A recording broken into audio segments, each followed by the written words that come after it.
Bro, okay, October 7 numbers. We've passed it. We passed October 7 numbers. Hezbollah, by Israel's own design, has the right to defend itself. Okay. Significantly larger civilian, by the way, in comparison to October 7.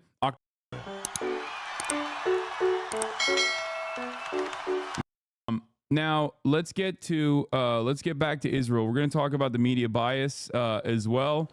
But before that, let's watch a statement by Prime Minister Benjamin Netanyahu, seemingly very upset after French President Emmanuel Macron has urged a halt to arms deliveries to Israel, which has been criticized over the conduct of its war on Gaza. Where is this coming from? Well, because obviously the French have designs for Lebanon, and those designs get up if Israel also has designs for Lebanon. I have a message for President Macron. Today, Israel is defending itself on 7 fronts against the enemy. So did ISIS form out of the Mujahideen? Is that what Hasan is talking about? No.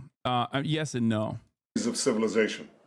We're fighting in Gaza against Hamas, those savages who murdered, raped, beheaded, and burned our people on October 7th. We're fighting in Lebanon against Hezbollah, the most heavily armed terror organization in the world, which was planning and even... Why does he have a message for the French in English? Like, why is there no one translating this message to French for the Israeli Prime Minister's office? Do they not have any French translators in Israel? There are plenty of French Israelis that speak French. You know, what's going on there? What's happening? I hate to be that guy, but I think you forgot to run the ads. Never hate to be that guy. You are correct. I did forget to run the ads. I'm running it now. Even greater massacre than October 7th on our northern border, and that is rocketed Israeli towns and cities for nearly a year. Wait, Hezbollah has done an even greater massacre than Hamas did? That's crazy. How many people did they kill? That's wild. I didn't realize they killed 1,200 people, including like 400 military members of the military. We're fighting against... apparently they're planning. They were planning it. Yeah, well, so was Hamas, and you didn't really give it about that planning, did you?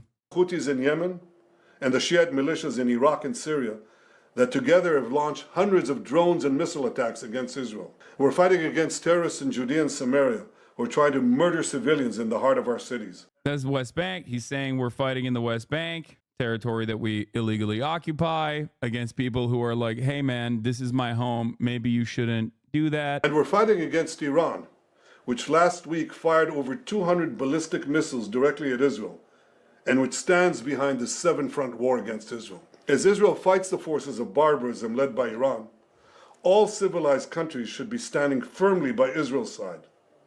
Yet President Macron and some other Western leaders are now calling for an arms embargo against Israel. Shame on them. Is Iran imposing an arms embargo on Hezbollah, on the Houthis, on Hamas, and on its other proxies? Of course not. The axis of terror stands together. But countries who supposedly... It's so funny. It's so funny when these say the axis of terror stands together. It's like, bro, for everyone with eyes to see, you and America and all of the regional partners are the real axis of terror. Okay? The numbers on the board, these guys don't touch the madness that you conduct in the region, like the and the destruction that you engage with in the region. It is so funny to be like, these guys, they are terrorists, they're doing terror. It's like, okay, what are you doing then? Like, is there a different term for what you're doing? Because what you're doing is worse, like significantly worse in terms of the numbers. I don't give a if there's like, in his mind, if there is justification for it, that doesn't mean anything. Do you understand? Like, people are so ridiculous about this. They're like, oh, Hasan, you don't understand. Israel good, Israel's enemies bad. Duh. Oh, okay. Didn't realize that was the way that you were operating, you know? It's like the Nazis on the Japanese. No, man, it's not like the Nazis on the Japanese. It's like the Nazis on the Allied forces, okay? Because he's the Nazi here. Straight up. Oppose this terror axis, call for an arms embargo on Israel.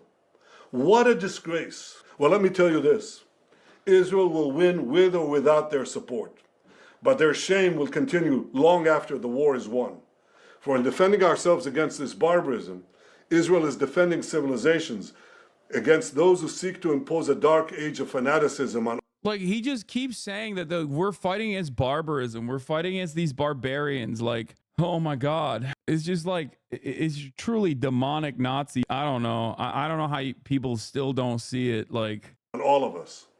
Rest assured, Israel will fight until the battle is won, for our sake and for the sake of the peace and security of the entire world. Israel has expanded its bombardment of Lebanon, striking new areas. Oh yeah, now they went even northern than Beirut. They're like, yeah, we're bombing the capital, but we're also going to bomb even further up north as well. It targets members of both Hezbollah and Hamas. While Hezbollah has kept up its attacks on northern Israel, saying it's fired rockets at an airbase near the city of Haifa. In southern Lebanon, the Israel Defense Forces say they hit a Hezbollah command center overnight, located in a mosque adjacent to the Salah Gundur hospital. For the first time in this conflict, Israel has hit Tripoli in northern. Like, look, dude, what are we doing? What are we doing, bro? What are we doing? Yeah, striking a mosque, striking a hospital. They struck an orphanage and a hospital at the same time in Gaza, by the way, which, by the way, is such a normal part of the process at this point that, like, it's not even newsworthy. Northern Lebanon, reportedly killing an official from Hamas's military wing, his wife and 2 young daughters in a drone strike. And Israel has continued to strike the Lebanese capital here, Beirut. Its military issued warnings for residents in 3 southern suburbs near the airport to evacuate buildings around Hezbollah facilities. Alex Thompson reports on the day's events. They're still doing this, by the way. They're still doing propaganda. They're like, oh, it's the Hezbollah facilities. Hezbollah facilities. Oh, dude. Oh, well, sorry, the hospital was in the way. You know, great stuff. There's a strategy in Lebanon. From air and sea, Beirut pounded again overnight. By day, civilian jets still fly in and out against the bombing of the city's southern suburbs. Israel talks about pinpoint strikes.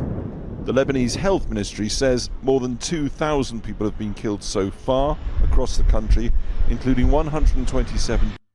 Yeah, they're double tapping healthcare workers. Healthcare continues to come under attack. In Lebanon alone, 28 health workers have been killed in the last 24 hours, says World Health Organization Chief Tedros Adhanom Ghebreyesus during a press briefing in Geneva on Wednesday. More than 1,600 people have been killed and more than 1 million. Bro, okay, October 7 numbers. We've passed it. We passed October 7 numbers. Hezbollah, by Israel's own design, has the right to defend itself. Okay. Significantly larger civilian, by the way, in comparison to October 7. October 7, 400 military were killed. 800 civilians were killed, some of which were killed by Israeli, Israeli security forces anyway. But regardless, let's say all 800 are killed by Hamas and the Palestinian Resistance Force. Israel's done genocide in Gaza. Does this mean that Hezbollah and the Lebanese forces have a right to defend themselves? Do they have a right to defend themselves? Can they now do genocide in Israel? Of course not. Of course not. I don't think that is right anyway. I'm not saying that at all. But just understand, if, like, you know, there was if the morality was evened out, that is how this situation would be analyzed.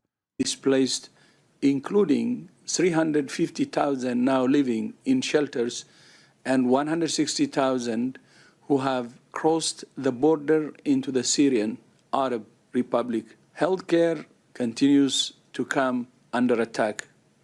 In Lebanon alone, 28 health workers have been killed.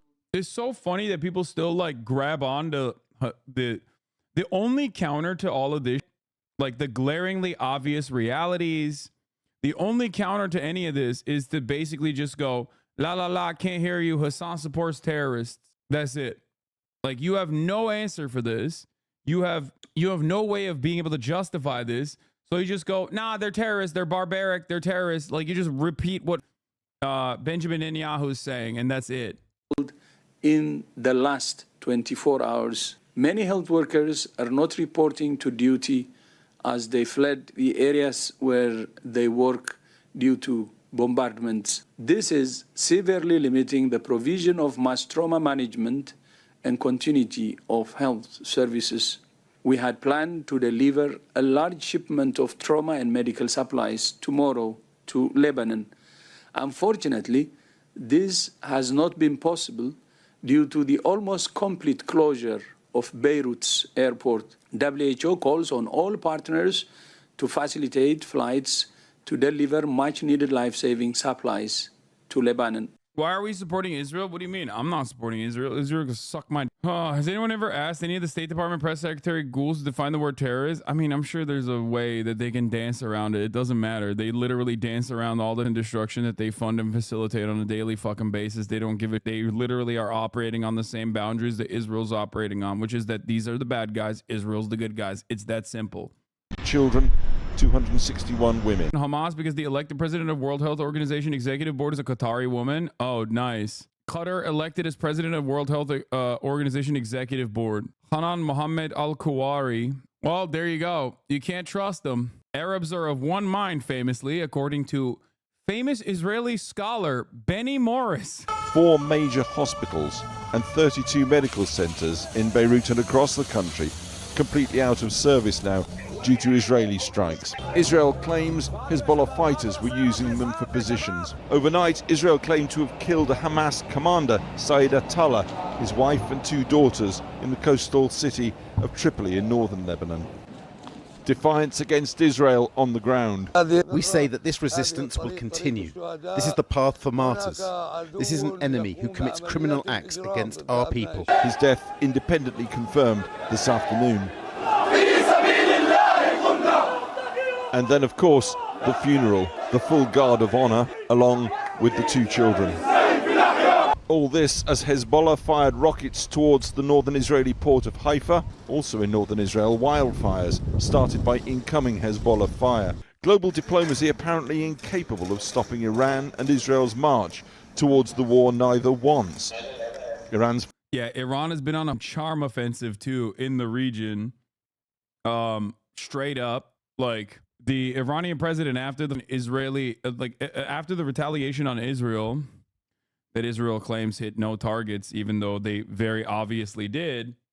Iran went to all of the Gulf region, like Abraham Accords recipient nation states, and was like, listen, you don't want the smoke. And they were like, yeah, you're right. We don't actually want the smoke. As a matter of fact, we'll see ourselves out of this equation. Now, I don't know how far you can, I don't know how you can trust that. Yes, it is Bashar al-Assad. Chat. Something you need to understand is this. When I say, oh, these regional actors don't want the smoke, I don't mean that like Iran's military might and capabilities is like the same as America. Okay? What I mean is they have oil refineries that are directly within the line of fire of Iranian missile systems. It's that simple. Think about it like mutually assured destruction, but this time for oil.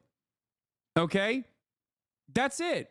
It's literally that simple. They're like, look, China brought Iran and Saudi Arabia to the table over the UAE and Saudi Arabia's conduct that led to a genocide in Yemen.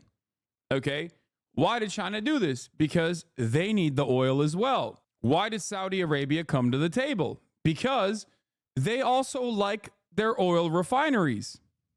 Okay? If Iran strikes, or if the Houthis or Iran strikes oil refineries in Saudi Arabia, that's not good for anybody. Okay?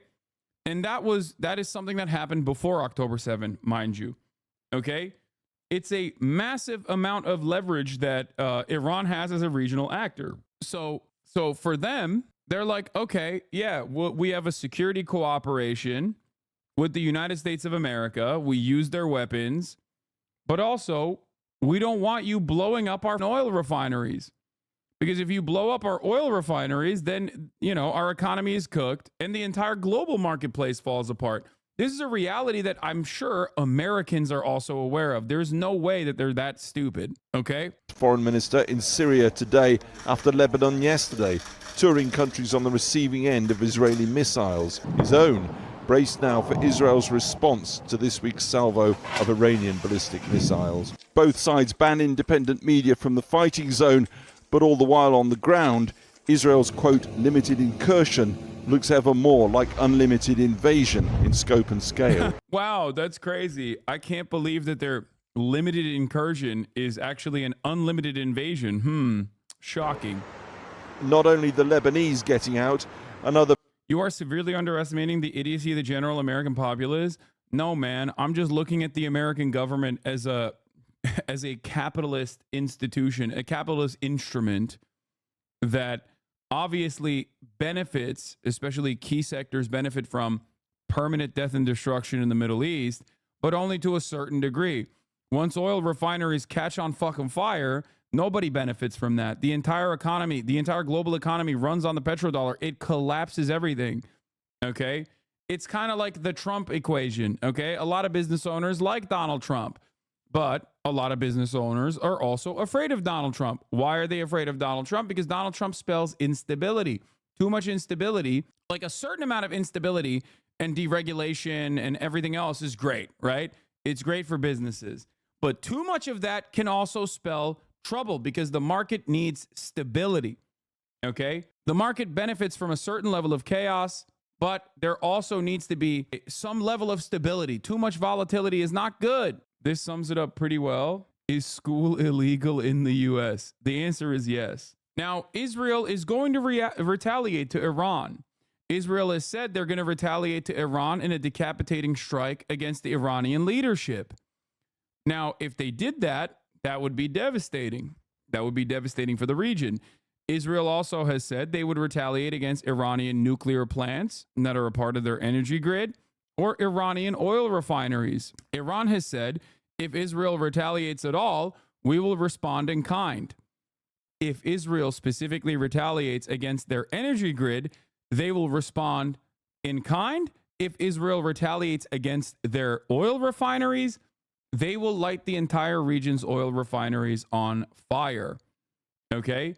It is what I'm talking about when I say mutually assured destruction. That's it. That basically is at that point, it's just like complete collapse of the global British marketplace. evacuation flight, the last scheduled to leave Beirut tomorrow, along with a host of other countries doing this in recent days. All remaining foreigners advised to contact their embassies. Yeah, I suspect that the reason why it's taken so long for the Israeli response is because they are, I think, worried about the actual repercussions, the actual consequences, for the record. What can Iran hit in Israel, though? The SodaStream factory? No, there's plenty of things that they can hit inside of Israel. It's more so if they choose to now strike more civilian targets. Are refineries really any more vulnerable than Tel Aviv? Dog, understand that no government actually cares about like their own civilians. Okay, no state actor is like all that concerned about their civilians. They do care about one thing and one thing only, and that is making sure that oil refineries don't all collectively catch on fire that would destroy the global economy. Okay, overnight. How is Iran? Oh, this is a good reporting on how hitting oil refineries will affect the world economy. Iran attacked Israel on Tuesday night with about 200 missiles. They managed to hit a few military bases and the Mossad headquarters. There were no Israeli casualties. One Palestinian died. But that doesn't mean that all is forgiven and forgotten. First Take pose. it from Benjamin Netanyahu. איראן עשתה הערב טעות גדולה. Because Israel is figuring out what to strike, where to strike. There are a number of potential targets: nuclear, oil, military facilities in Iran. Let's look at them one by one. First, there's Iran's nuclear program. Now, Iran doesn't have a nuclear weapon. It was work in progress. But officially, Tehran stopped developing nukes in the year 2003, or rather, they paused their efforts. That's what they say. But they still have nuclear facilities all over the country, as you can see on this map. Iran can make weapons-grade nuclear material. It can enrich uranium at some of these sites, and these facilities are in use, despite the nuclear pause. Tehran hasn't gone all the way yet, but it keeps nuclear material production on the precipice, so that if anything major happens, it can rapidly complete a nuclear weapon or two. All of Iran's enemies know this. Israel knows it, The U.S. knows it, and everyone else does. Yeah, I don't know about this, but when is she going to talk about the mutually assured destruction of? Is this Iranian TV? No, dog. Is like a right-wing Indian newspaper. And I think there's things we'll be discussing. Yeah, is India's Fox News, right? The Israelis, what they're going to do, but all 7 of us agree that they have a right to respond, but they should respond in proportion. She's the Dana Bush of India. Dana Bush. Some of Iran's nuclear sites are protected deep underground. It would be almost impossible to blow them up. So if Israel manages to blow up one nuclear facility, Iran can ramp up production at another and develop a working nuclear bomb in a matter of days. Okay, this part is the least significant part in this story. This is the least significant part of the story, okay? Especially because, like, who cares if they have a nuke or not? I don't give a okay, because with the current conventional means that they have at their disposal, they can still blow up oil refineries. Are they going to talk about that or not? That is why Joe Biden doesn't want Israel to go after Iran's nuclear sites, because that is an all or nothing gamble. If even one site is still functional, then Iran will become the world's next nuclear power. That is why Israel probably won't target Iran's nuclear facilities, at least not seriously. But they could conduct a symbolic strike at one of the smaller facilities, just to show Iran that Israel can attack their nuclear sites. And this was suggested. Dog, we know Israel can attack their nuclear sites. Israel has the capacity to attack anywhere and everywhere around the planet, okay? It's just like, we know that already. I think that's an expectation. That's precisely the reason why the Iranian nuclear facilities are deep underground, specifically without outside of the reach of, like, conventional bunker buster bombs even, okay? Like, I think people know that. People understand that. People have geared their defenses against that, right? The real question is, why are you watching Garb Time? Someone linked it to me. By a former Israeli prime minister. His name is Ehud Barak. He said this was a possibility, and it won't be a first. Israel did something similar in April. After Iran launched its first missile barrage in April this year, Israel responded by attacking an Iranian facility near the city of Isfahan. The attack was close to an Iranian nuclear site, even though it wasn't directly targeted. The point I'm trying to make here is that it doesn't matter. Iran could be moments away from developing a nuclear weapon. Iran could have a nuclear weapon. That part is completely inconsequential in the grand scheme of things, because the current weapons that they do have, that we know they have, are capable of striking oil refineries, which would be, I would just go so far as say, almost as devastating as a nuke. Israel basically let them off with a warning, a symbolic show. So a direct but limited attack at a nuclear plant could be an option, at least according to Israel's former prime minister, even though it is risky. But Netanyahu has other options too, including going back to the basics. Israel could just target military facilities, airfields, drone bases, missile silos. It could even go after production facilities, target Iran's drone and missile factories. It isn't flashy, it isn't extremely sophisticated, but it will send the message. And technically, this is the only thing allowed according to the standard rules of war. But Israel hasn't really been playing lately.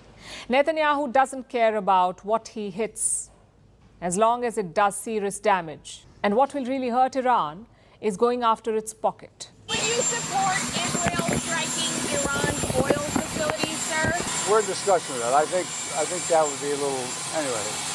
That looks like another Biden blooper. He revealed that Israel is thinking about attacking Iran's oil facilities. Biden said discussions are ongoing. Is the U.S. discussing this internally? Are they holding discussions with Israel? Biden did not confirm, but it seems that attacks on Iranian oil are a possibility. So let's turn to the map again. I want to point to something here, okay? The Modi supporting right-wing Indian news anchor lady saying a Biden blooper, okay, is once again a hilarious demonstration of the one thing that Biden ran against Trump on successfully, which was that he would restore the confidence in our international allies and cooperators as like and restore America's role as like the global hegemonic power that is the world police. And Biden has failed on that so spectacularly. Like every single person that is inside of the periphery, inside of the sphere of influence of the United States of America, basically has recognized that this old man is getting dog walked by Benjamin Netanyahu, at least like in the way that it is interpreted. These events are interpreted by everyone else, where it is hilarious to watch the guy who was supposed to, you know, unlike Donald Trump, bring about stability to a chaotic reign. And now everyone sees him as an old man who's asleep at the wheel, who's getting dog walked by Benjamin Netanyahu, who does whatever the he wants. And when Biden says like, oh, this is a target this is a red line that we don't want Netanyahu to cross, Netanyahu crosses it anyway. They literally see Biden's threats to Benjamin Netanyahu, or Biden's red lines to Benjamin Netanyahu, as a promise. I mean, which is a correct interpretation, of course, a correct interpretation of events, but pretty funny overall to think that it's coming from the administration that was supposed to rebuild America's squandered reputation that Donald Trump destroyed at the global stage. Really cool and really funny to experience, in my opinion. He did it. He did NATO. Iran is an oil-rich nation. It has drilling facilities, refineries, and export terminals everywhere. But the sites you're seeing are only the major ones. Israel's most obvious target would be the Kurg oil terminal. It's on an island in the Persian Gulf, removed from the Iranian mainland. But more importantly, it's Tehran's biggest export hub by far. The Kurg oil terminal handles more than 90% of Iran's exports. That's millions of barrels every day being converted into essential funds to keep Iran's regime afloat. If this export stops, Iran gets hammered economically. But this will also have a domino effect. Iran mostly sells oil to China. This is the part. If Tehran is forced to stop, Beijing will look elsewhere, causing prices to surge. And Joe Biden won't like that, because oil prices are a sensitive topic this close to US elections. So Biden may try and stop Netanyahu from hitting the Kurg oil terminal, but there are other oil facilities as well, like the Abadan refinery near Iran's border with Iraq. This is a domestic facility, so if Israel attacks it, global prices may still remain stable. And Netanyahu will have his revenge. It's cynical because ordinary people will bear the brunt, but Israel may still consider it an option. There are other facilities too, of course, like the Kish and Keshm Islands near the Strait of Hormuz. These are smaller export hubs, so attacking them... Hasan, your news coverage is garbo compared to this. I know, that's why I'm watching this. Regardless of this channel's like overarching views or whatever, this is the reason why the chatter sent it to me, because like it's making a cold and calculated assessment of events that I think is good. Would just be symbolic. But will that be enough for Prime Minister Netanyahu? As you can see, there are a lot of factors for Israel to consider. And it will take action after thinking things through, hopefully. It's a tense situation because their next move has the potential to push West Asia over the edge and plunge the world into chaos. We are hoping it doesn't come to that. Global oil markets and global markets in general are feeling the pressure of all of this. Investors are rattled. There was a sell-off in the Indian stock markets. Both the Nifty and the Sensex were down. Yeah, so just buckle up for that. All right, let's get back to Israel doing Israel shit in Lebanon, though. And Alex joins us live now from Jerusalem. Alex, it's being reported that the Israeli military is preparing its attack on Iran, but it's a question of what and when. Well, indeed it is. It's been reported, but nothing completely firm on that. Overnight, Joe Biden, the US president, again warned Israel against the high numbers of civilian casualties. Clearly, the White House consider those unacceptably high, not just in Gaza, but now, of course, in Lebanon as well. And over the last few days, there's not exactly been a war of words, but cool exchanges between the White House and the Israelis. A couple of days ago, Joe Biden pretty much telling Israel not to attack Iranian oil installations in reprisals for that Iranian missile attack this week into Israel. No response from Israel on that. Overnight, he said, well, if I was Israel, I wouldn't attack oil installations either. Again, nothing, no promises from Israel on that. It is... Guys, when America invaded Iraq, they blew everything up with one exception. The Iraqi Ministry of Energy. Okay? That's it. That's all you need to know about how things work.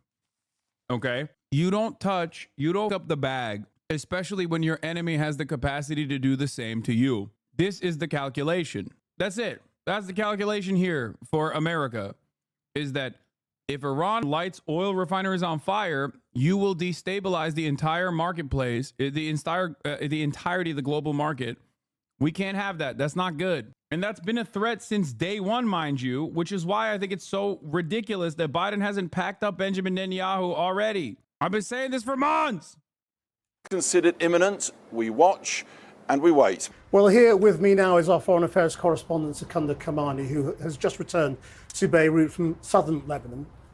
Well, Chris, we've been hearing today further strikes, yet further strikes again in Beirut, again concentrated in the south of the city. It seems that Israel is deliberately trying to prevent rescue workers reaching the site where they targeted Hashim Safieddine, the man tipped to be Hezbollah's new leader. Still no official confirmation as he was killed, but reports suggest that he has been out of contact with the rest of Hezbollah ever since those very powerful strikes on Thursday night. Now, as you say, we drove up from the southern city of Tyre earlier today, passing by towns and villages that Israel has ordered to evacuate. Certainly, they all looked very empty to us, and that's why there's such mounting concern about the displacement crisis here. And what's going on the border itself? Well, a little hard to tell. The Israeli military say that they've killed 400 Hezbollah operatives since their ground incursion began. Hezbollah, for their part, say they've resisted once again an Israeli incursion attempt around the village of Edessa.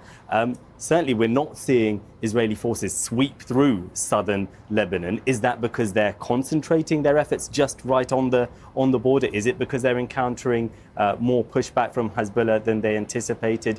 The Israeli military officials have been telling reporters in Israel that they want to try and wrap up the operation as soon as possible, potentially even within a number of weeks. One Western official I was speaking to today, though, expressing fears that we're just at the start of an open-ended conflict. Thanks, Secunda. Well, in the last few minutes, the Israeli military spokesperson hasn't shed any light on when there will be strikes, saying their response to Iran will come at a time Israel decides best. Well, joining me live now from Tel Aviv is Miri Eisen, who's a retired colonel in the Israel Defense Forces. She worked with Prime Minister Ehud Olmert during the last Lebanon war in 2006 and is now a fellow at the International Institute for Counter-Terrorism. From the Israeli point of view, how is the invasion of southern Lebanon going? And does it seem credible to you that it could all be wrapped up within a matter of weeks? It's funny how when I listen to the way you describe it as the invasion and then as it's going to go on and in, Israel from the beginning had very specific targets in going into the small area of southern Lebanon that they chose to. Yeah, no, totally. It's just a small military operation. Shut the fuck up calling it an invasion, dude. We've killed 1,600 people in bombing campaigns so far. It's a special military operation. It's a targeted special military operation. Duh. To denazify Lebanon. To go in, and that was to both uncover, destroy, expose the Radwan forces, cache of weapons that are right on the other side of the border. The IDF spokesperson right now, part of what he put out is some of those tunnels that lead directly from Lebanese territory into Israel. They were waiting to do an October 7 type attack. That's what the IDF forces are trying to destroy. Right, and so... God, Monday is going to be unbearable. Why? It's October 7, dude. It'll mark the 1 year of Israel's genocide of Gaza and of Palestinians. Dude, if you think that the constant calls of October 7 are very annoying at this point, holy dude. Like, Israel's been pointing to October 7 to genocide the entirety of the Gazan population for the past 12 months. Oh my God. I'm sure they have a mass press blast ready to go. Do you think it could be done in a matter of weeks? Absolutely. I also think it's something where you go in and you go out, and that when we put the Hezbollah statements and what Hezbollah says on the same legitimacy level as what the IDF say at the end, with all of our flaws, and we have many, we are a Western democracy, and when we send out statements, certainly when it comes into what's going on, it's our soldiers who are fighting, it's our Israelis who are not inside their towns and villages, and we have been very clear on what's going on there. Hezbollah has attacked us every single day since October 8th. They joined in then. The Radwan forces are deployed in the south of Lebanon, and they have way more strength than what the Nukhba forces that did the horrific attack of October 7th ever had. So I look at what the IDF is doing. I most definitely see the locality of what they're doing. You come stand on the border. It's a kilometer from the border, a kilometer and a half. There are attacks further north because Hezbollah fighters are both trying to go north and they're trying to reinforce their own forces. It's on the double way, and that would be, to me, part of why Israel is telling villagers to go north. It's about saving their lives. I have nothing good to say about war in general, but to try to help uninvolved civilians save their lives. You're literally an IDF military person.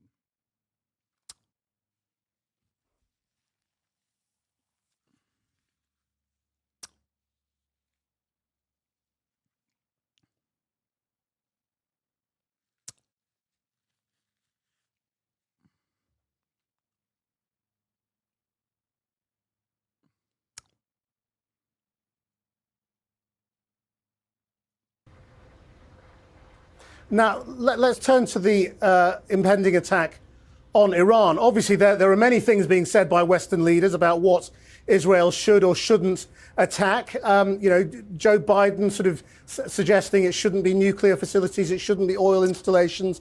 Donald Trump saying take out the nuclear installations first. I mean, how are these sorts of sentiments received in Israel? What do people in Israel want? So we're on a Saturday night. We're at the end of a long Jewish holiday. It's our New Year. We've all been in the Jewish holiday from Wednesday evening, and this is after the Tuesday night attack direct from Iran. So we're sitting here in that sense, looking around and saying, what will happen if they kill the Iranian leader is a question that someone asked. A lot of people here think that the Iranian population across the board despises the leadership, which many do for good reason. Okay. And even if they do hate the Iranian leadership, they still also would absolutely treat an Israeli assassination of the Iranian leadership as a direct foreign military operation, which is what it is. Okay. And it would only reaffirm the support for whatever the Iranian leadership looks like after this decapitation. It would be an act of war. It would galvanize the most reactionary elements of Iranian society. It's the same principle behind the Ansar Allah administration. The greatest gift for the Houthis in Yemen was Israel's genocide of Gaza.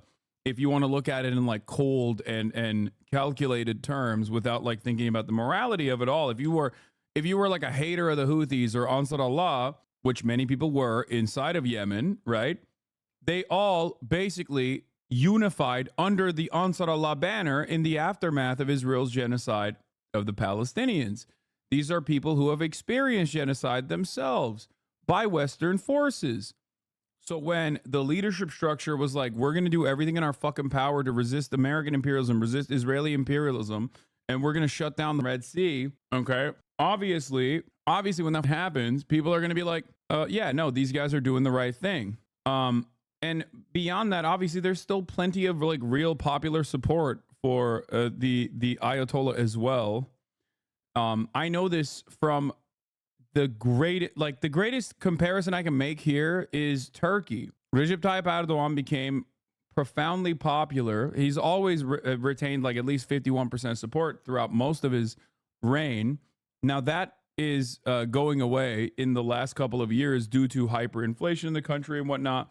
But in the aftermath of the coup that happened in Turkey, the failed coup that happened in Turkey, he was able to put together a referendum and change the constitution of the country, implement martial law, And plenty of people were on his side because all of a sudden, people were like, okay, this is an outside force that is like trying to change our affairs.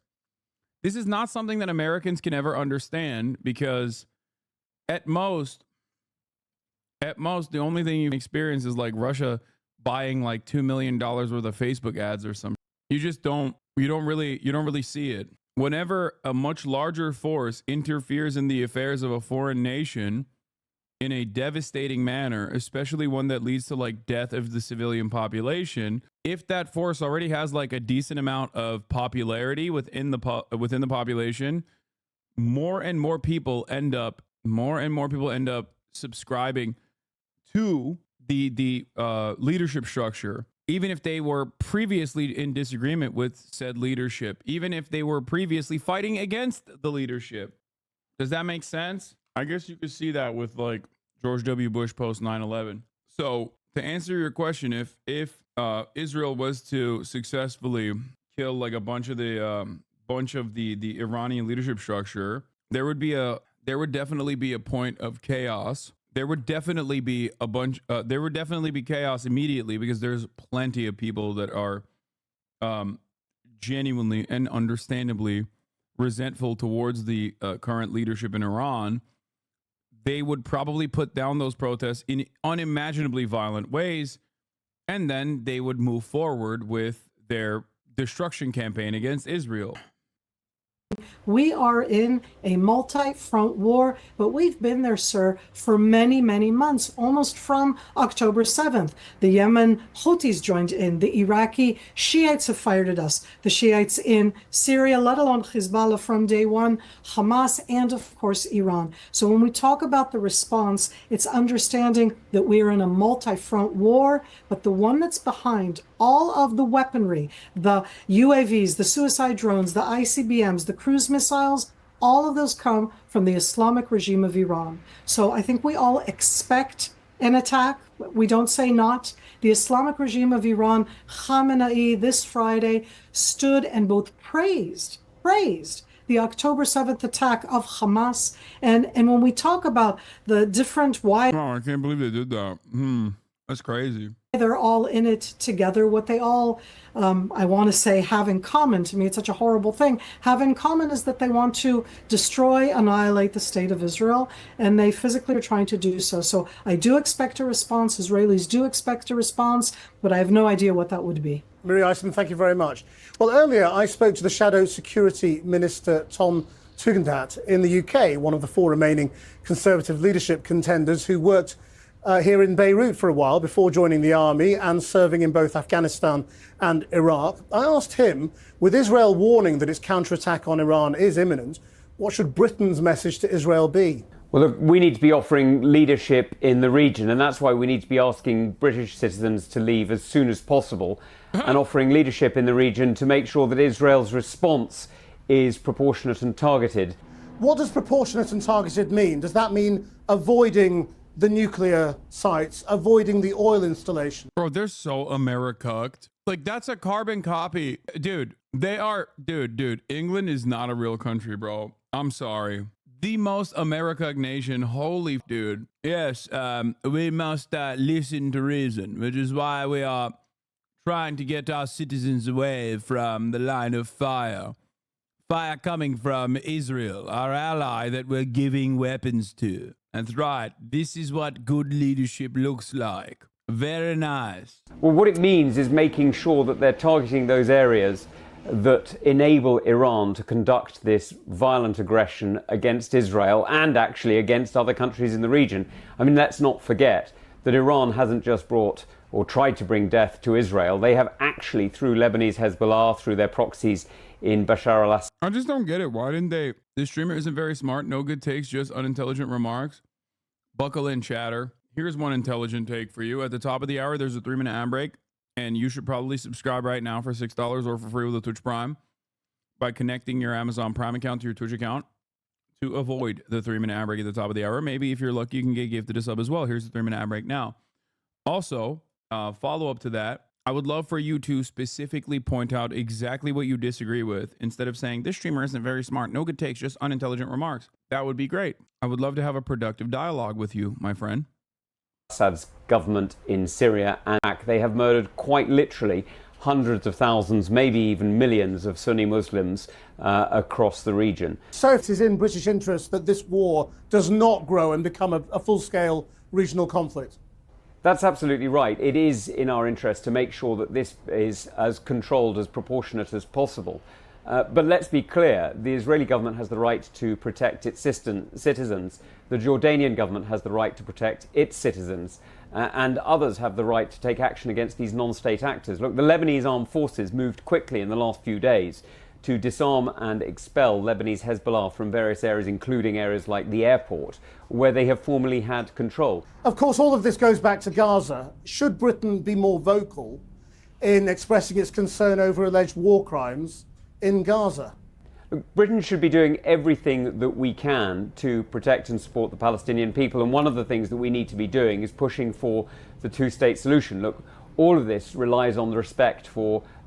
It's so cool that every single mouthpiece of like the American state or Western states is repeating the same.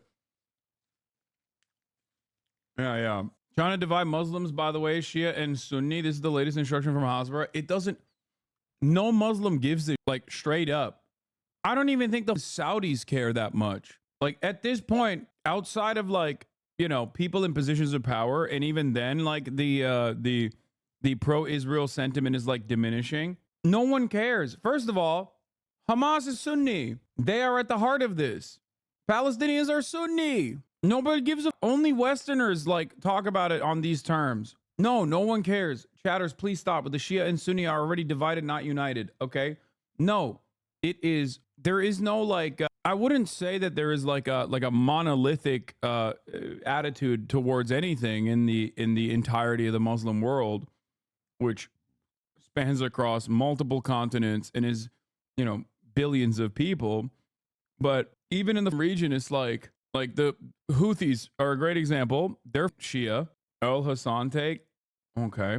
Like a lot of old traditionals give it about the Sunni and Shia. No, dude. The Houthis are Shia and literally one of the most popular groups in the entire region now. It does not fucking matter. When it comes to Israel, it does not matter. Of course, the Israeli community, but also the Palestinian community. But what Hamas did in Gaza was utterly criminal. It was utterly vile. And I don't just mean on October the 7th. Almost a year ago today, but actually what they did over the months and years before that. Hamas murdered many Palestinians to take control of Gaza. Just finally, I mean, as you know, as these wars grow and go on, there is a tendency among... Dude, what is your takeaway from this? If not, only Israel gets to murder Palestinians, no one else. Angloid animal is right. Like, this is his response to the Israeli war crimes, is that, well, Hamas has killed Palestinians too. Are you complaining that Hamas is kill stealing? Like, what's wrong with you? A lot of people back home to look away and to say, look, this is the Middle East. It's the Middle East doing what the Middle East does. What is your message to people at home about why this matters to them? I mean, this kind of attitude was, I guess, like, really silly if you were knowledgeable on the matter even after October 7, but, like, plenty of people weren't. Plenty of people weren't knowledgeable after October 7, so like they kind of got duped by this kind of sentiment. But like, it's been 12 months, dude. 12 months of straight up hell. 12 months of death and destruction. Like, I don't think anybody believes that at this point. Oh, Israel is trying to liberate Palestinians from Hamas. Like, get the out of here, dude. If you still believe that at this point, you don't care. Like, you just... Like, I don't think anyone that advances that argument is advancing it with sincerity. That's it. Well, look, Christian, I started my career as a journalist in Beirut. I was a journalist there from 97 to 99, and I was covering various elements of the wars in the south of Lebanon. And one of the things that struck me then and still strikes me today is that it's not foreign. It's not that far away. The reality is that the energy price spikes that happen when there's conflict in the Middle East affect us at home. And when we see rises in non-state actors like Lebanese Hezbollah, we see very often the threat of terrorism in the United Kingdom increase. And I can tell you as Security Minister, that we were extremely conscious of the cooperation that we needed with our partners in the Middle East in order to keep the British people safe. So I'm afraid we may wish it away, but the reality is that we are fundamentally connected, and we need to be leading in the conversations, and the security conversations in particular, to keep ourselves safe. And that's exactly what the UK's position should be, because we should be standing with our allies and stopping these terror groups from getting any more oxygen or power or support from vile dictatorships like the Iranian regime that they've had for 40 years. Of course, he's admitting that the only thing he cares about is like low oil prices. I respect the honesty. It's good. What is this? Al Jazeera breaking? Urgent. Israeli Broadcasting Authority. About a quarter of Israelis said they thought about leaving the country during the past year. Good. Good. Strikes in Beirut suburbs now. Like, the thing is, this is good because this completely like diminishes the Zionist project. That's it. If you don't have enough people to build additional settlements, you no longer can do a Zionist project. You don't have, like, it don't matter how many Russians you give Israeli citizenship to. And only the most hardcore will remain. Yeah, I know. The most hardcore also don't know how to read, dog.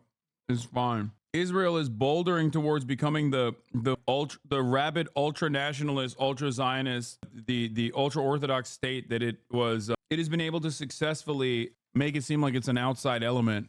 But once everyone is the hawk to a Rastafari and inbred dudes that you see, people are going to be like, yeah, I don't think this is tenable. I don't think this is manageable. We should probably not align with them in the same way. It destroys their economy. This is why academic divestment matters, okay? Academic boycotts, academic divestments, like they play a massive role in the soft power capabilities of Israel. That soft power pays dividends back to Israel.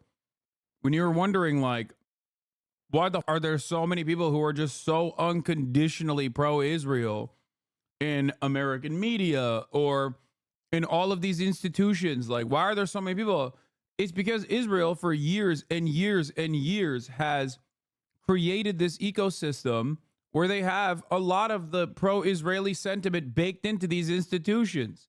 When you literally sever that tie, all of a sudden, it's much easier for people to look at a bunch of inbred ultra-Orthodox dudes trying to run over the Lebanese border to go and build a settlement and getting quick scoped by some Hezbollah dude. When that becomes the entirety of the Israeli nation state, it's impossible for them to maintain this posture that they're like, you know, simultaneously a Western-facing nation that is directly trying to fight back against the barbarism of Islam. They are susceptible to brain drain just like any other country is.